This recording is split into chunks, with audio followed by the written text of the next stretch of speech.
July গণঅভ্যুত্থানে spirit সেই দিন বাস্তবায়ন হবে যেই দিন একটা গণতান্ত্রিক সরকার আমরা পাবো।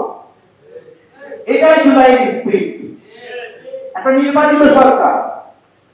একটা আমরা তো আমাদের বাপের জন্য আমরা তো ভোটই দেখি নাই, আমাদের একটা শব্দই হলো একটা ভোট দেওয়া। সেই ভোট নিয়েও আবার প্যাচ লাগানো শুরু করছে, খালি গিট্টু লাগাই, খালি গিট্টু লাগাই, গিট্টু লাগাইতে লাগাইতে যাইতে গিট্টু আইতে গিট্টু। ঠিক আছে, বলতেছে পিয়ার পিয়ার পিয়ার পিয়ার দরকার। ঠিক আছে, ওনাদের টার্গেট, ওনাদের মার্কাটা কোন হবে জিতুক, কিন্তু সে চোর এমপি হচ্ছে না বাটপার এমপি হচ্ছে সেই খেয়াল নাই। জনগণের যে একটা ভালো মানুষ নির্বাচিত করার অধিকার, ঠিক আছে, সেই অধিকার কে নিতে চায়? কে নিতে চায়?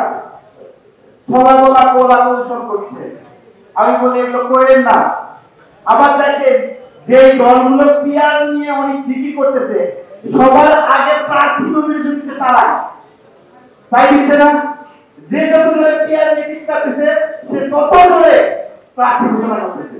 তাহলে এটা সাংঘর্ষিক অবস্থা না?